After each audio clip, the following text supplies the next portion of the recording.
မျက်နှာလေးချိုးနေလို့ငါပေါ်မှာရင်းနှီးတယ်ခင်မင်တယ်လို့သွားမတွက်လိုက်နဲ့နော်ကိုယ်ကိုတတ်ချင်တဲ့လူကလည်းပြုံးနဲ့နေတာပဲပြောလို့မရဘူးလောကလူတွေဟာအပြောတစ်မျိုးအလုပ်တစ်မျိုးနဲ့နှလုံးသားရဲ့ရှုပ်ဝဲချက်တွေအလွန်များတယ်စိတ်ထဲရှိတာတစ်မျိုးပြောတာတစ်မျိုး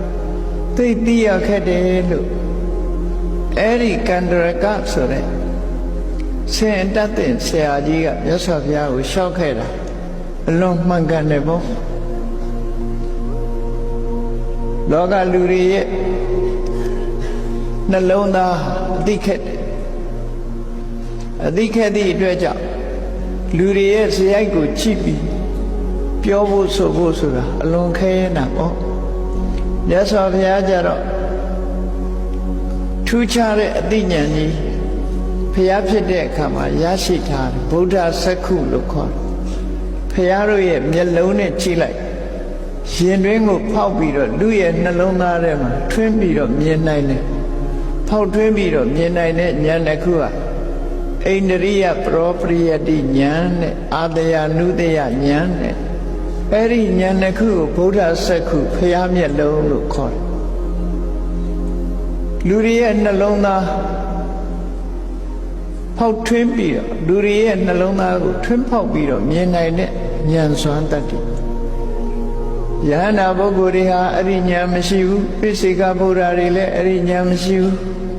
ဉာဏ်မရှိသည့်အတွက်ကြောင့်လူတယောက်ကိုအကဲခတ်ပြီးတော့အပေါ်ယံမဲ့အကဲခတ်ပြီးတော့ဟောနိုင်ပြောနိုင်ကြတာဖြစ်တယ်လူအကြိုက်ကိုလုံးဝအတွင်းနှိုက်ပြီးတော့သိလို့မရှိကြဘူးတဲ့ဣန္ဒြိယပရောပရိယတိဆိုတာလူတွေရဲ့စိတ်အခြေအနေတစ်ခုဣန္ဒြေလို့ခေါ်တယ်တတ္တဝီရိယတတိတမာရိပညာလို့ဆိုတဲ့စိတ်ရဲ့စွမ်းအားတွေဟာရင့်ကျက်မှုရှိမရှိအဲ့ဒီအခြေအနေရရက်ကိုသုံးသပ်သိရှိနိုင်တဲ့ပညာရပ်ကိုဣန္ဒြိယပရောပရိယတိလို့ခေါ်တယ်မြတ်စွာဘုရားကျတော့အဲ့ဒီအခြေအနေတွေအကုန်လုံးသုံးသပ်ပြီးမှ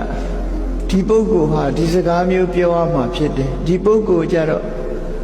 ဒီလိုဆုံးမရမှာဖြစ်တယ်ဒီပုဂ္ဂိုလ်ကဒီတရားနဲ့တန်တယ်လို့တကယ်ကိုတတ်သိလိမ္မာတဲ့သမားတော်တယောက်ဟာလူတယောက်ရဲ့ယောဂကိုအသေးစိတ်လေ့လာပြီးဆေးပေးတယ်လို့ပဲမြတ်စွာဘုရားဟာလည်းတရားတွေရဲ့စိတ်ကိုသိပြီးတော့တရားဓမ္မကိုတစ်မျိုးစီဟောကြားပေးတာပဲဖြစ်တယ်ပေါ့အာတယနုတယဉာဏ်ဆိုတာအာတယဆိုတာလူတွေရဲ့စိတ်ဆန္ဒကိုခေါ်တယ်နာနိစ္စတယလူတွေဟာတုံးနဲ့တူမတူညီတဲ့အစ္ဆတရားရှိကြတယ်ဓမိသားစုထဲမှာမွေးတဲ့ပုဂ္ဂိုလ်တွေဒီပင်တယောက်အကြိုက်တယောက်မတူကြဘူးတယောက်ရဲ့တွေးခေါ်မှုနဲ့နောက်တယောက်ရဲ့တွေးခေါ်မှုဟာကွဲပြားခြားနားမှုတွေရှိတယ်အဲ့ဒါလို့အာတယဆိုတဲ့လူတွေရဲ့အမြင်တွေးခေါ်မှုတွေကွဲပြားခြားနားမှုတွေမြတ်စွာဘုရားဒီလူကဘာတွေးတယ်ဒီလူကဘယ်လိုဟာမှကြိုက်တယ်ဆိုတာကိုအတွင်းနှိုက်ပြီးတော့အကုန်သိနိုင်အနုတယသူ့ရဲ့တဏ္ဍာမှာစင်စစ်မပြတ်ပါလာတဲ့အနုတယဓာတ်ဟာဘယ်အခြေအနေရှိတယ်ဆိုပါစို့ဒီလူကဒေါသကြီးတာလားဒီလူကလောဘကြီးတာလားစသဖြင့်လူတယောက်ရဲ့အသေးစိတ်အလေးလာစရိုက်ဝါဒနာတွေကစပြီးအတွင်း၌သိတာအာတယနုတယဉာဏ်လို့ခေါ်တယ်အဲ့ဒီဣန္ဒြိယပရောပရိယတိအာတယနုတယလို့ဆိုတဲ့ဒီဉာဏ်နှမျိုးနဲ့မြတ်စွာဘုရားဆုံးမရမယ်ပုဂ္ဂိုလ်ကို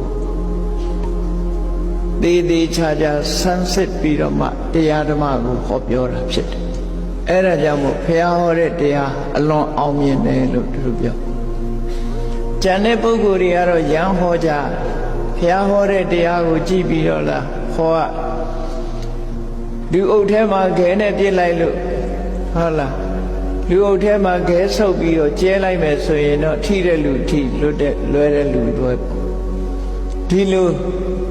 ခဲနဲ့ကျဲရတယ်လို့မှန်တဲ့လူမှန်မမှန်တဲ့လူမမှန်ဘူးမြတ်စွာဘုရားကြတော့အဲ့ဒီလိုလူအုပ်ထဲမှာဒီလိုကျဲတာမျိုးမဟုတ်ဘူးတိုက်ရိုက်ထိမှန်တဲ့စကားမျိုးနဲ့ပဲပရိသတ်ဘလောက်ပဲများများကျွတ်ထိုက်တဲ့ပုဂ္ဂိုလ်ဟာမြတ်စွာဘုရားရဲ့ဉာဏ်ထဲမှာပေါ်နေတယ်အဲ့ဒီပေါ်နေတဲ့ပုဂ္ဂိုလ်ရဲ့ဇေယိုက်ကိုချိပြီးဘုရားတရားကိုဟောလို့ရှိတယ် individualize ခေါ်နော်တူတယောက်စီရဲ့အကျိတ်ဇေယိုက်အတိုင်းပဲမြတ်စွာဘုရားတရားတော်ကိုထိသွင်းပြီးတော့ဟောပြောသွားတာဒါကြောင့်မို့မြတ်စွာဘုရားတရားဟောနေတဲ့အချိန်မှဆိုရင်သိန်းပေါင်းများစွာသောပရိသတ်ကြီးဟာမြတ်စွာဘုရားကိုမြတ်စွာဘုရားဟောတဲ့တရားတော်တွေကိုနားထောင်ရရင်ဘုရားကငါ့ကိုဟောနေတယ်လို့စိတ်ထဲမှာခံစားကြရတယ်အဲ့ဒါလောက်ထိအောင်မြတ်စွာဘုရားဟောကြားတဲ့တရားအောင်မြင်မှုရရှိတယ်လို့ဒါကြောင့်မို့လို့သိမ့်ချီသောပရိသတ်တွေမြတ်စွာဘုရားတရားရဲ့အဆုံးမှာထူးခြားတဲ့အသိဉာဏ်တွေကိုရရှိပြီးတော့သွားကြတာဖြစ်တယ်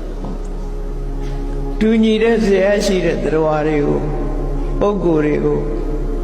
မြတ်စွာဘုရားအသင့်တော်တဲ့တရားကိုရွေးချယ်ပြီးတော့ဟောပြောသွားတာဖြစ်တယ်